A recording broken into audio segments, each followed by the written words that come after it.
Uno de los temas que más interesa cuando hablamos de masonería es su relación con el poder.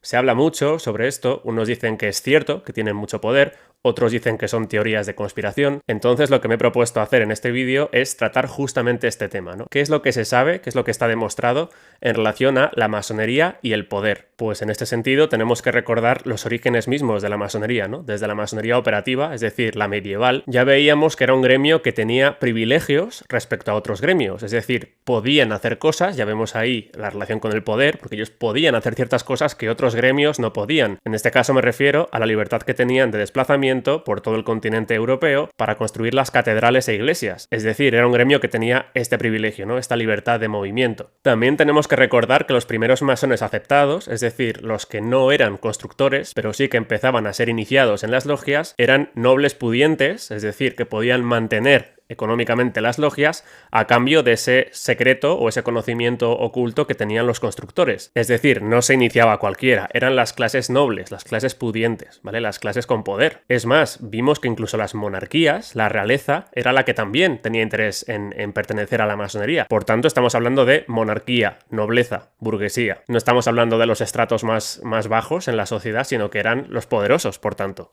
Incluso veíamos que el origen mismo de la masonería especulativa estaba muy relacionado a nivel político y a nivel religioso con esta confrontación que había entre los Hannover y los Estuardo, ¿vale? Ambas familias, ambas dinastías pertenecían a la masonería, pero estaban enfrentadas porque unos defendían el protestantismo y los otros el catolicismo. Y ya vemos aquí un origen real de esta relación entre masonería y poder, porque no podemos pasar por alto que la masonería estaba relacionada con, como digo, la monarquía y la nobleza. Y haciendo este repaso de la historia, podemos ver que la masonería ha sido clave en los episodios más importantes de la historia de los últimos 3 siglos. Por ejemplo, veíamos la acción masónica en la Revolución Francesa. Y para hablar de esto voy a recurrir al libro del historiador y masón Eduardo Cayey, que se llama El mito de la Revolución Masónica, porque aquí el propio Cayey deja claro cómo la Revolución Francesa supuso el triunfo de una corriente específica dentro de la masonería que atacó a la otra corriente masónica. Vamos a ver un ejemplo concreto del libro en el que Cayey dice esto. El 10 de agosto se produjo el ataque final sobre las Tullerías, y el rey, junto con la reina,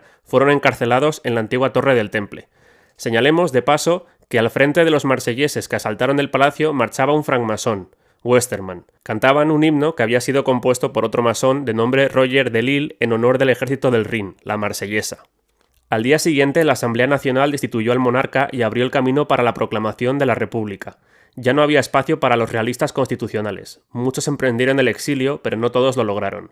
Lafayette huyó de París, pero fue capturado por los austríacos que lo acusaron de sedición contra el monarca y lo tuvieron preso durante 5 años.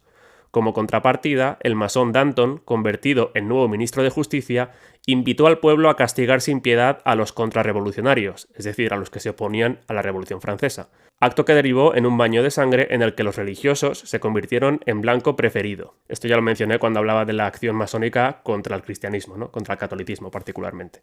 Además, en el libro, más adelante, dice también esto. Poco después, el 28 de noviembre, uno de los hermanos de Willermoth sería guillotinado, mientras que muchos otros masones morirían en el transcurso de las ejecuciones masivas llevadas a cabo por José Fouché, también masón.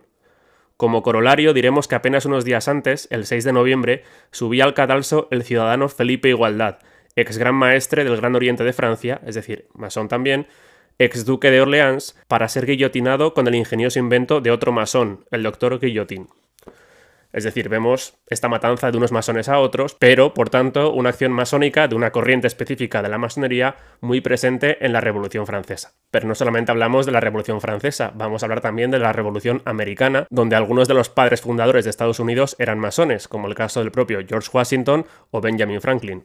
Otro ejemplo donde podemos encontrar una relación directa entre masonería y poder fueron las independencias de Hispanoamérica, donde encontramos a todos estos libertadores que eran masones. Esto lo dice, por ejemplo, José Antonio Ferrer Benimeli en su libro La masonería.